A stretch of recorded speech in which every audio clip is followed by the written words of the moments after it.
The ongoing debate about work-life balance, passion, and career fulfillment has sparked endless motivational slogans, influencer soundbites, and TikTok career advice. "Do what you love and you'll never work a day in your life" is perhaps the most quoted line in the modern conversation around finding purpose in your job. But what if everything we've been told about dream jobs, passion careers, and working at cool companies is wrong? What if the real secret to career happiness and financial success isn't chasing prestige, creativity, or passion, but instead intentionally choosing a job that's as boring and ordinary as possible? In the video essay by How Money Works, the host delivers a compelling argument that goes against everything we're conditioned to believe about success.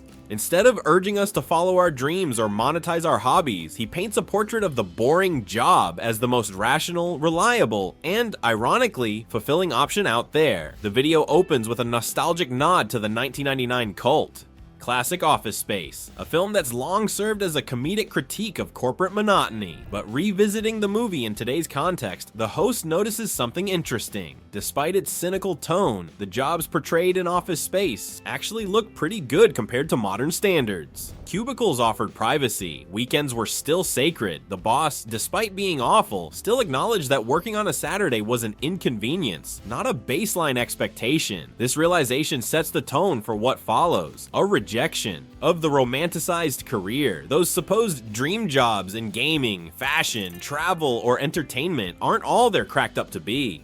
In fact, according to the video, they often come with long hours, toxic management, low pay, and sky-high turnover. All because companies know people desperately want to work there. And when a company is aware that the demand to be part of its brand is high, it knows it can exploit that desire. Big-name companies in high-glamour industries capitalize on their allure. They offer underwhelming compensation and overbearing expectations, knowing that for every employee who quits, there are dozens lining up to take their place. Want to work in video games? Be prepared to crunch, the euphemism for brutal unpaid overtime. Want to work for a fashion house or an NFL team? You'll be stuck answering emails and organizing spreadsheets for a fraction of what your skills are worth. All while the job's perceived cool factor serves as its own form of underpaid labor. More troubling still is the erosion of joy when you turn your passions into work. Hobbies become chores. The spark of enjoyment gets snuffed out by the obligation of meeting quotas and deadlines. You may love gaming in your spare time, but test games professionally for 40 hours a week with the pressure of results, and that hobby becomes just another source of stress. The video underscores this point. No matter how exciting a job seems, if your financial security depends on it, it's going to feel like work, and eventually it may even turn into something you actively dislike. So what's the alternative?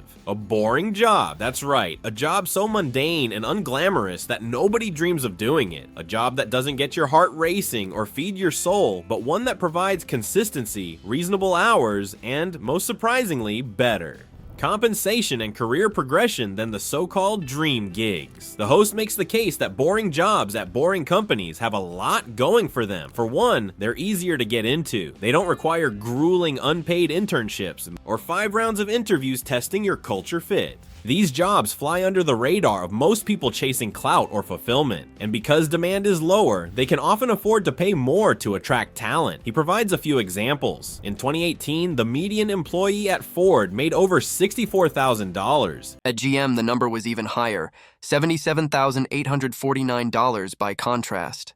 Tesla, considered one of the most exciting automotive companies in the world, paid its median employee just $56,000. Why? Because the prestige of working for Tesla gives it bargaining power. The allure of being part of Elon Musk's empire outweighs the reality of the pay. The same trend holds across industries. Game developers, for example, often make less than generalist web developers. A marketing manager for Exxon will out-earn one working for a pro sports team. Even administrative staff at banks earn more than their peers at glamorous publications. The conclusion is clear. If you're working for money, choose the path that offers more of it, even if it's boring. The video also touches on something even more essential than pay: culture. Boring companies tend to be more stable. They hire managers who've been in their roles for years, often decades. These managers aren't looking to climb the ladder or change the world. They're content, competent, and unlikely to micromanage or burn out their staff. In contrast, exciting companies often cultivate what the host calls a toxic Kool-Aid culture.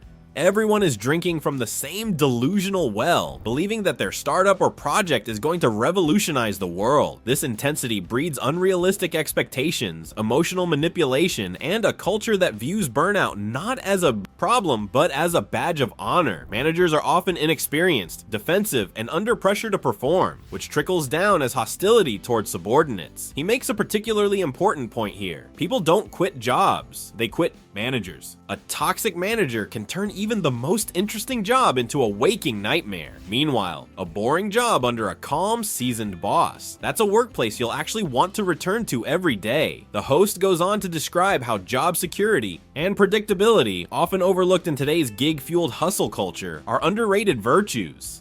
In a boring job, you're more likely to get support for raises, promotions, and professional development. You're treated as an employee, not a replaceable passion-fueled intern desperate for a foot in the door. These workplaces might not come with slide decks and espresso machines, but they offer something far better: boundaries. The video ends by reflecting on our cultural love of shows like The Office and Parks and Recreation. These comedies, set in mundane workplaces, have become cultural comfort food. We binge them not just because they're funny, but because they portray work environments that, despite their silliness, are stable, supportive, and filled with familiar faces. Even the worst bosses in these shows aren't cruel, they're incompetent, but harmless. In some ways, these shows reflect a deep, unspoken desire for a job that's simple, reliable, and filled with people you can tolerate, maybe even grow to like. And that's the final takeaway. The pursuit of excitement, prestige, or passion may lead you to burnout, low pay, and instability. But a boring job at a boring company,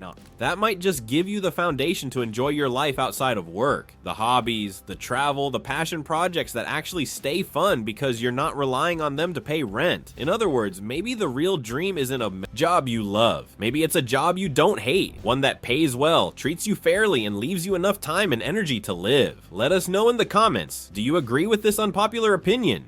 Have you experienced the hidden perks of a boring job or the dark side of a so-called dream career? Don't forget to like, subscribe, and hit the notification bell for more videos like this one, because the best financial advice might just be hiding in the most unexpected places, like a spreadsheet-filled office at a company no one's ever heard of.